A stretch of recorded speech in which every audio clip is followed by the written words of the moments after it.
And speaking of payment, do you have student loan debt? If you do, listen up. According to Sally Mae's How America Pays for College report, 51% of families, both students and parents, have to borrow money to pay for college.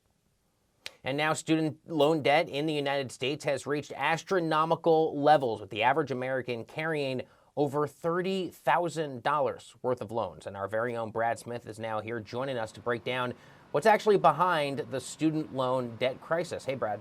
Hey, JD and Asia, good to speak with you. Well, students anywhere are familiar with this concept of solve for X, the fundamental concept of calculating what's needed for a balanced equation. But the higher the level of education sought, the more the complex variables get incorporated. Now, applied as an analogy in government, if you will, go with me. More stakeholders, more complex balance of policy and party implications, all while the ask still seems simple: solve for student loan debt. Now, the context of the matter is that students in America carry the largest amount of education debt in the world. Further, AARP and the Association of Young Americans found 31% of millennials postpone home buying, which has direct economic benefits to state and local economies, and 17% delay getting married because of student loan debt. According to the Federal Reserve of St. Louis, student loan debt tops $1.7 trillion, an all-time high right now. Over 45 million hold student loan debt, with a default rate that's projected by the Brookings Institute to reach 40% by 2023, so 2 years from now. The problem here is, without sweeping legislation to counterbalance the education cost inflation, student loan debts, and those in default, they would foreseeably fester the current student debt crisis towards a credit crisis based on the current scoring methodology, which is criticized and, as antiquated as it is worth an entirely different deep dive in itself.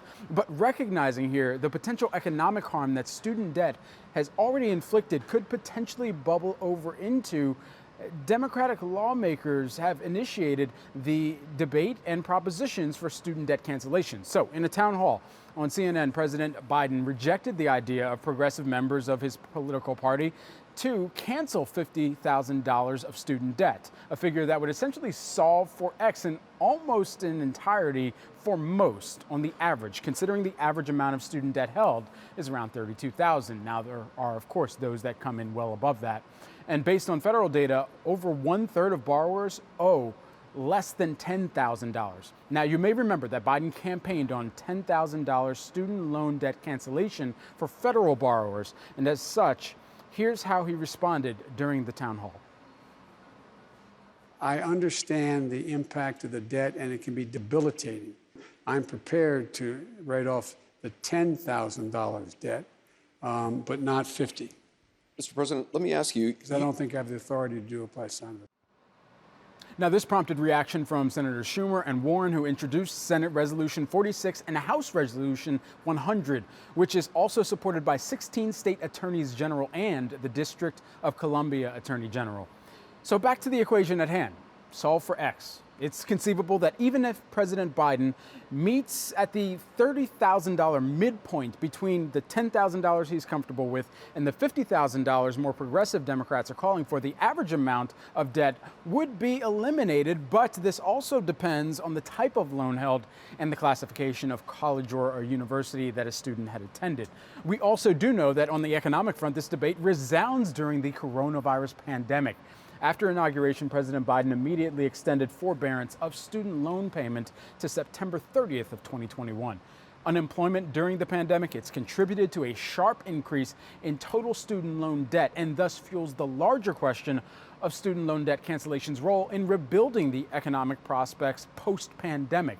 It would certainly decrease the high-ranking long-term risk of a broader credit crisis, and is expected to be a net positive for consumer confidence, a direct near-term contributor to household spending. So we at least have a debate underway in Congress for a solution to X, if you will. Brad, bravo. Love this metaphor for solving for X. It did give me a little bit of anxiety.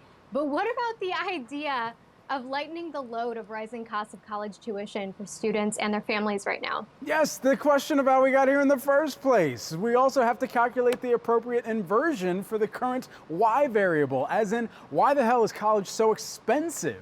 So the college costs have skyrocketed. We know this from 2001 to 2021. And here's some of the stats from U.S. News and World Report. The average tuition and fees at private national universities have jumped 144%. Out-of-state tuition and fees at public national universities, they've risen 165%. And in-state tuition and fees at public national universities have grown the most, increasing 212%. Now, there's this Bennett hypothesis, let me break this down for a hot second, of a former Education Secretary, William Bennett, essentially arguing that increases in federal financial aid enable colleges and universities to continue to raise their tuition, confident that subsidies would help cushion the increase. Now, federal commission studies have disputed this argument. However, there is expectation that this would serve as the conservative counter-argument, as Bennett was a Reagan administration federal official.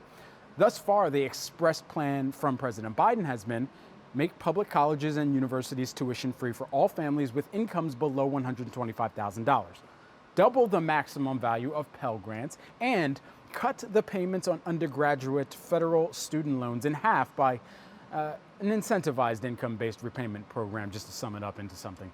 Now, it's tough to conclude the most likely outcome as of right now, but if millions of American households see government inaction, then we would essentially fail to address the rising costs of education at a time where the cost of education in college for the return on investment is increasingly debated. While tuition costs have accelerated, wages have not kept pace, and that is our imbalanced equation. Can I just do a slow clap here on a Friday for you, Brad Smith? I'm never going to think about the phrase, the Y variable the same, for as long as I live. Thank you, Brad. And I'm first of all, I mean, just outstanding work here as a journalist, as a reporter, really dig down here on the truth. But Brad, I'm curious from your perspective.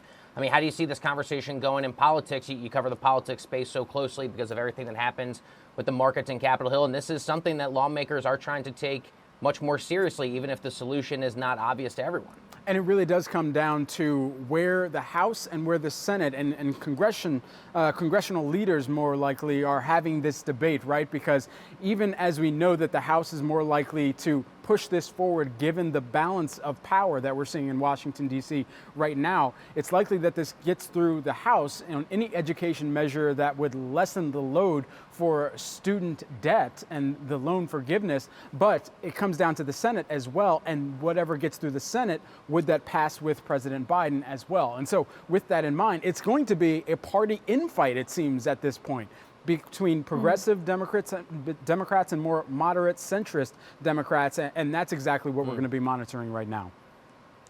All right, Brad Smith live for us there at 11 Wall Street. Thank you so much, my friend. Happy Friday. Have a great weekend.